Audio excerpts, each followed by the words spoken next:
ಇದ್ರಾಗ ಒಂದು ಫೋನ್ ನಂಬರ್ಗಳಿಲ್ಲ.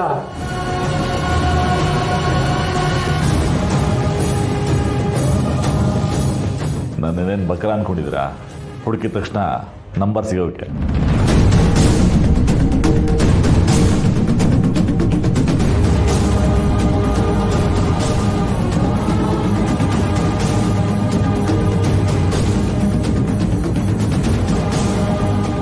ವಾ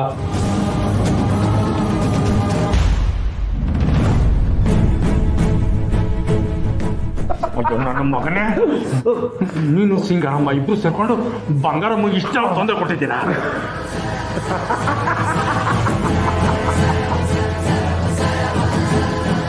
ನಮಗ್ ಬರ್ತಿರೋ ಕೋಪಕ್ಕೆ ನಾನೇ ನಿಮ್ಮನ್ನು ಮುಗಿಸ್ಬಿಡ್ಬೇಕು ಅನ್ನಿಸ್ತಾ ಇದೆ.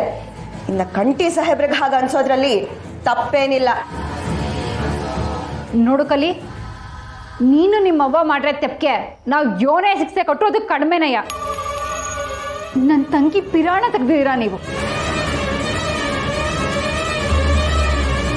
ಆದ್ರೂ ಕಾನೂನನ್ನ ಕೈಗೆ ತಗೋಬಾರ್ದು ಅಂತ ಯೋಚನೆ ಮಾಡ್ತಾ ಇದ್ದೀವಿ ನಾವು. ದಿಟ್ಟವಾಗ್ಲೂ ಹೇಳ್ತೀವಿ, ನಾವು ನಿನಗೆ ಏನೂ ತೊಂದರೆ ಕೊಡೋಕ್ಕಿಲ್ಲ. ನಿಮ್ಮವ್ವ ಎಲ್ಲೋಳೆ ಅಂತ ಹೇಳು, ಕಾನೂನು ಪ್ರಕಾರ ಶಿಕ್ಷೆ ಕೊಡ್ತೀವಿ ಆಟೆ. ನೀವೆಷ್ಟೇ ಬಾಯ್ ಬಡ್ಕೊಂಡ್ರು ಏನು ಪ್ರಯೋಜನವೂ ಇಲ್ಲ. ನನ್ನಿಂದ ನಿಮಗೆ ಯಾವ ಸುಳುವು ಸಿಗಲ್ಲ. ಹೌದಾ?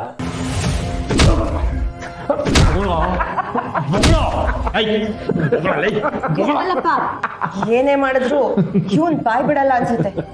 ಒಂದ್ ನಿಮಿಷ ಬನ್ನಿ.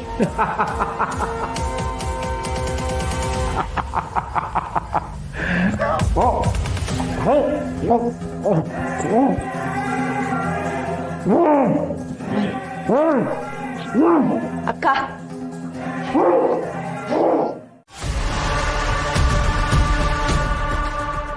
ಆದ್ರೂ ನೀನ್ ಧೈರ್ಯಕ್ಕೆ ಮೆಚ್ಕೋಬೇಕು ಕಣವಿ.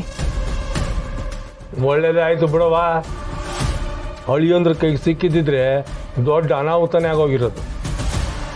ಇಂಥ ಜನಗಳಿಗೆ ಕಂಠಿ ಸಾಹೇಬ್ರು ಶಿಕ್ಷೆ ಕೊಡೋದೇ ಸರಿ ಅನ್ಸುತ್ತೆ ಗೋಪಾಲಪ್ಪ. ಬ್ಯಾಡ ಕಣವಿ, ಈಗಾಗಲೇ ತೊಂದರೆ ಆಗಿರೋದೇ ಸಾಕು. ಮತ್ತೆ ಇದರಿಂದ ಕಂಠಿಯವ್ರ ಬದುಕು ಅತಂತ್ರ ಆಗೋದು ಬ್ಯಾಡ. ನೀವ್ ಹೇಳೋದು ಸರಿ ಇದೆ ಅಕ್ಕ. ಮೊದ್ಲು ಹೆಂಗಾದ್ರೂ ಮಾಡಿ ಆ ಸಿಂಗಾರಮ್ಮ ಎಲ್ಲಿದ್ದಾಳೆ ಅಂತ ಕಂಡು ಹಿಡಿಬೇಕು. ಅದ್ ಯೋಟೆ ಕೇಳಿದ್ರು ಆ ಕಲಿ ಅವ್ರ ಅವನ ಬಗ್ಗೆ ಬಾಯ ಬಿಡ್ತಿಲ್ಲ. ಈಗ ಏನ್ ಮಾಡೋದು? ಹಿಂಗ್ ಮಾಡಿದ್ರೆ ಹೆಂಗೂ ರಾಜಿನೇ ಕಲಿಗೆ ಆಶ್ರಯ ಕೊಟ್ಟಿದ್ದು ಅಂತ ಹೇಳ್ದೆ ನೀನು. ನಾನು ಹೋಗಿ ಅವಳು ಎದುರಿಸಿ ಸಿಂಗಾರಮ್ಮನ ಫೋನ್ ನಂಬರ್ ತಗೊಂಡ್ಬಿಟ್ಟು. ಅಯ್ಯೋ ಬೇಡ ಗೋಪಾಲಪ್ಪ. ಮೊದಲೇ ಈಗ ರಾಜಿಯವ್ರ ಹತ್ರ ಹಣ ಬಲ ಜನಬಲ ಎರಡೂ ಇರೋ ಥರ ಇದೆ. ಯಾಕಂದ್ರೆ ನನ್ನನ್ನೇ ಜೈಲಿಂದ 5 ಲಕ್ಷ ಕೊಟ್ಟು ಬಿಡಿಸಿದ್ದಾರೆ. ಈಗೇನಾದ್ರೂ ನೀವು ಹೋಗಿ ರಂಪಾಟ ಮಾಡಿದ್ರೆ ಅವ್ರು ಅದನ್ನು ಇನ್ನೂ ದೊಡ್ಡ ವಿಷಯ ಮಾಡ್ಬಿಡ್ತಾರೆ. ಹೌದು ಅಪ್ಪಯ್ಯ, ರಾಜವನ್ ಬಾಯಿ ಹೆಂಗೆ ಅಂತ ನಿನ್ಗೆ ಗೊತ್ತದೆ. ಆದಿ ಬಿದಿಲೆಲ್ಲ ಕೂಗಾಡಿ ಜನ ಸೇರಿಸಿ ದೊಂಬಿ ಎದಿಸ್ಬಿಡ್ತಾಳೆ. ಆಮೇಲೆ ಈ ವಿಷಯ ಕಂಠಿಯವ್ರಿಗೆ ಗೊತ್ತಾಗೋಯ್ತದೆ. ಸಾಹೇಬ್ರಿಗೆ ಏನಾದ್ರೂ ವಿಷಯ ಗೊತ್ತಾದ್ರೆ ಮುಂದೇನಾಗತ್ತೆ ಅಂತ ನಿಮ್ಗೂ ಗೊತ್ತು ತಾನೆ. ಮತ್ತೀಗ ಸಿಂಗಾರಮ್ಮನ ವಿಷಯ ಹೆಂಗ್ ತಿಳ್ಕೊಳ್ಳೋದು? ಅವ್ರ ಹತ್ರ ಡೈರೆಕ್ಟ್ ಆಗಿ ವಿಷಯ ಕೇಳ್ದೆ ಇನ್ ಹೇಗಾದ್ರೂ ವಿಷಯ ತಿಳ್ಕೊಳಕ್ಕಾದ್ರೆ ನೋಡಿ. ಒಳ್ಳೆ ಐಡಿಯಾ. ನಾನು ಹೋಗಿ ರಾಜಿ ತಾವು ಮಾತಾಡ್ತೀನಿ. ಮಾತಾಡ್ತಾ ಸಿಂಗಾರಮ್ಮನ ವಿಷಯ ಏನಾರ ಬರ್ತದ ನೋಡ್ತೀನಿ.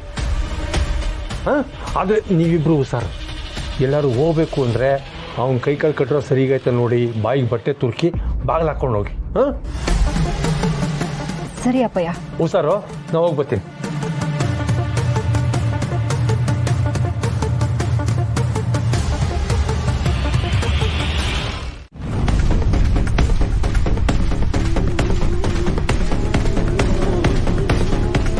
ನೋಡು, ಕೊನೆ ಸತಿ ಕೇಳ್ತಾ ಇದ್ದೀನಿ, ಆ ಸಿಂಗಾರಮ್ಮ ಎಲ್ಲಿದ್ದಾಳೆ ಅಂತ ಹೇಳ್ತೀಯೋ ಇಲ್ವೋ?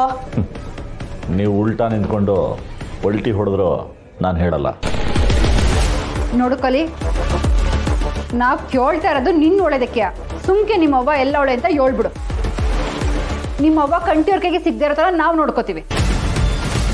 ಹೌದು, ನಿನ್ ಪ್ರಾಣ ಉಳಿಸ್ಕೋಬೇಕು ಅಂದ್ರೆ ಹೇಳ್ಬಿಡು. ಏಯ್ ಮಿಮಿಕ್ರಿ ಆರ್ಟಿಸ್ಟ್, ನಿನ್ನ ಡ್ರಾಮಾ ನನ್ನ ಮುಂದೆ ಬೇಡ.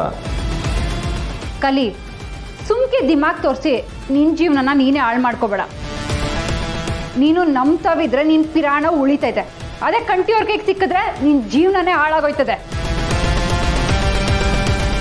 ಈಗ ನಿನ್ನ ಪ್ರಾಣ ನಿಮ್ಮ ಅವ್ವನ ಪ್ರಾಣ ಎರಡು ನೀ ಹೇಳೋ ಫೋನ್ ನಂಬರಲ್ಲಿದೆ.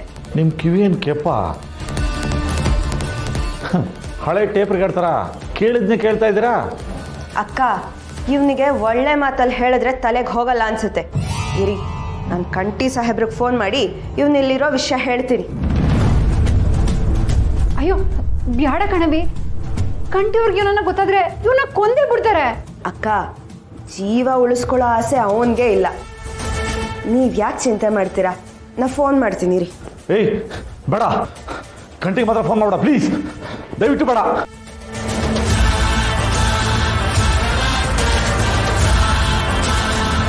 ನಾ ಫೋನ್ ಮಾಡಬಾರ್ದು ಅಂದರೆ ನೀನು ನಿಮ್ಮ ಅಮ್ಮನ ಫೋನ್ ನಂಬರ್ ಹೇಳು. 7 ಕಲಿ, ಇಲ್ಲಾಂದ್ರೆ ಸುಮ್ಕೆ ಕಂಟಿಯವ್ರು ಬಂದ್ರೆ ನಿನ್ ಪಿರಾಣ ತೆಗಿತಾರೆ. ಹೇಳಲಿಲ್ಲ ಅಂದರೆ ಬಿಡು, ನಾನು ಸಾಹೇಬ್ರಿಗೆ ಫೋನ್ ಮಾಡ್ತೀನಿ. ಮೇಡಮ್ ಬೇಡ ಬೇಡ ಪ್ಲೀಸ್, ಹೇಳ್ತೀನಿ.